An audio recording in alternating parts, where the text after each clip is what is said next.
con Paolo Pizzolato del Grande Nord Partito dei Veneti. Buonasera Pizzolato. Paolo Pizzolato vive a Mira, quindi nella città metropolitana.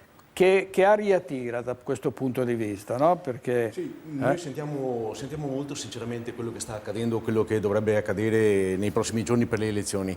E dico la verità, le opinioni raccolte sul territorio, anche dopo anni e anni appunto di vicinanza a Venezia, di lavoro a Mestre all'interno della banca, sentiamo che il vento sta cambiando. Premesso che, dico spontaneamente, diciamo una cosa personale, secondo me è un po' una vergogna arrivare alla quinta volta a un referendum, ancora di nuovo il sì, il no, soldi investiti, eccetera, eccetera. Lo fai una volta, lo fai la seconda volta, poi basta. Cioè, chiamare i cittadini per 5 anni, 5 volte consecutive per il sì o per il no, è una cosa anche abbastanza ridicola.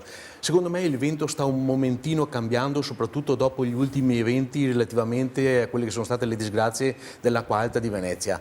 Io personalmente, sentendo che tante altre persone vedono di buon occhio il fatto che Venezia possa dividersi da Mestre, perché sono due entità completamente diverse e soprattutto caratterizzate da dei motivi ben precisi.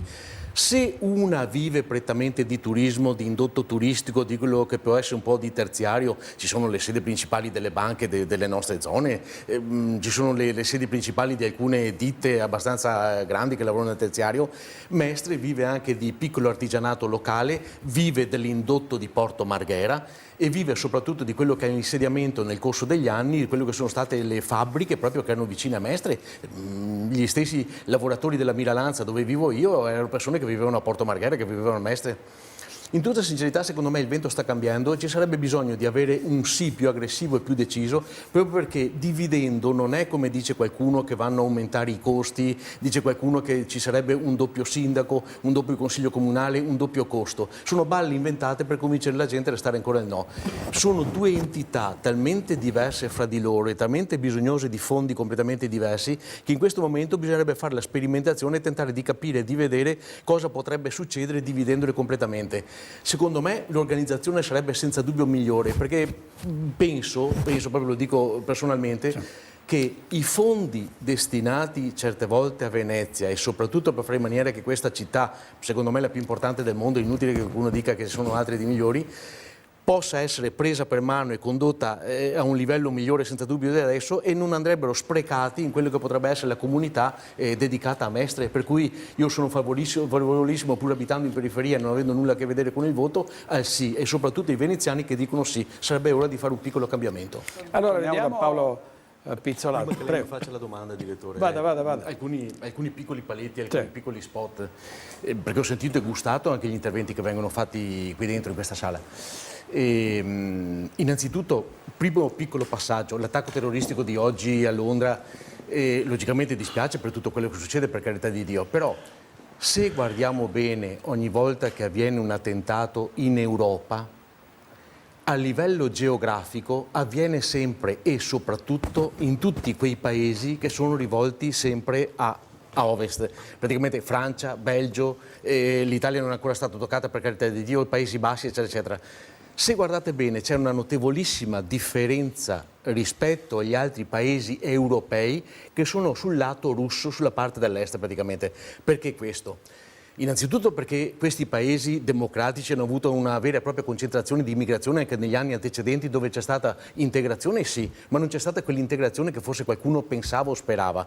Poi i paesi dell'est, che tante volte noi critichiamo, hanno invece dei controlli e delle frontiere ancora adesso che sono nettamente in mano alla polizia, nettamente in mano allo Stato, dove vogliono che venga controllato e che venga fatto un determinato tipo di verifica su quello che sono le persone in transito. Non per niente la Romania, Bulgaria, eccetera, eccetera, hanno accolto 16-14 immigrati rispetto alle migliaia che sono entrati tutti sul lato a sinistra.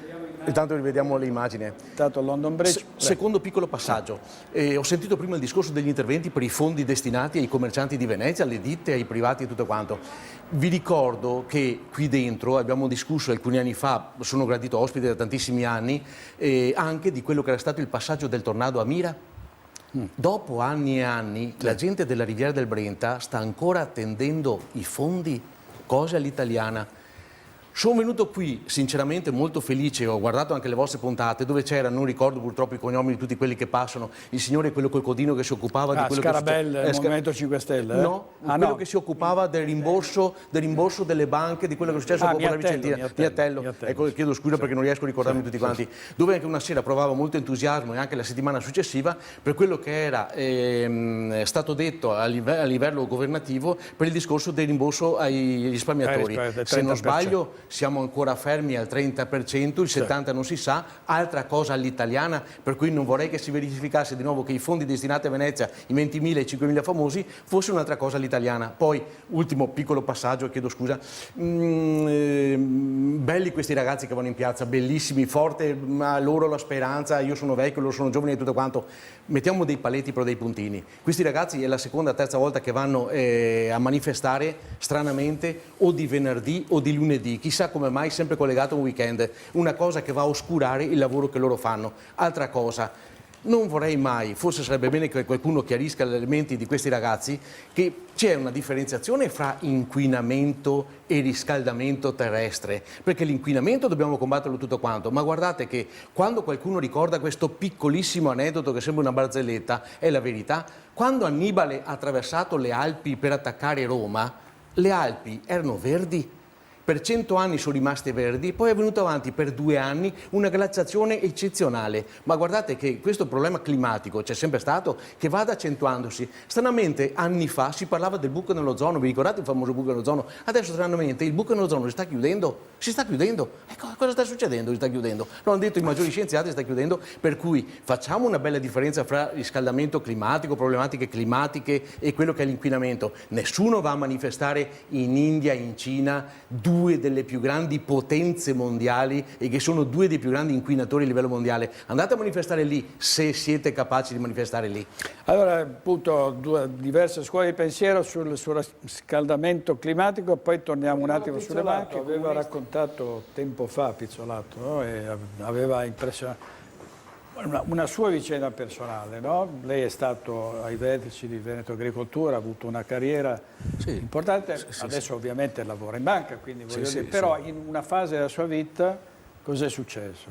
È successo che quando ero amministratore di Veneto Agricoltura, i 4 anni che ho fatto dal 2009 al 2013, premesso che erano stati abbattuti notevolmente i miei stipendi rispetto agli altri dirigenti regionali, io non ero un dirigente ma ero una persona privata che aveva accettato l'incarico e firmato prima con il Presidente Gallan, successivamente con il Presidente Zaia, diciamo, l'incarico del Ministero del Veneto Agricoltura, oltretutto un ente che andava molto molto bene, che non è mai stato preso tanto in considerazione e che adesso praticamente è stato fatto un po' addormentare per paura che funzionasse troppo bene, quando invece era un ente veramente da sfruttare tanto a livello veneto.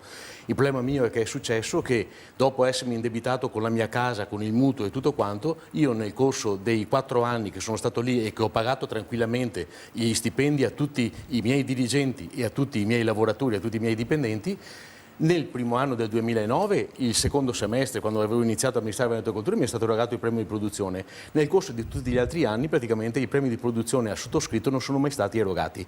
Sono ancora messi a bilancio di Veneto Agricoltura, non sono mai stati erogati. Ho dovuto appellarmi alle autorità e alla magistratura, che purtroppo in Corte d'Appello ha detto sì, effettivamente la Regione può decidere di bloccare questi stipendi e di non erogarli. Cosa è successo però? È successo che questi stipendi, questi importi, 157.000 euro lordi, che agli altri sono stati erogati e all'amministratore non sono stati erogati, hanno portato al fatto che io ho perduto la casa, che è andata all'asta, mi sono trovato in mezzo a una strada, mi sono trovato a dormire in un'auto, in un garage, ancora adesso vivo, anche se lavoro in banca, purtroppo a causa anche di vicissitudini familiari, vivo notevolmente a disagio e purtroppo alla Regione ha ancora un debito nei miei confronti, indipendentemente da quello che poi ha deciso il magistrato, che ha fatto anche un errore nella sentenza, che non si è accorto che era stato richiesti che i soldi diciamo dei premi di produzione, la Regione avrebbe dovuto avere la serietà di pagare e le persone a cui aveva affidato privatamente un incarico. Io ho firmato un contratto dove praticamente non è stato rispettato e io penso che la Regione sia in debito nei miei confronti, così come altre società compartecipate che erano state salvate,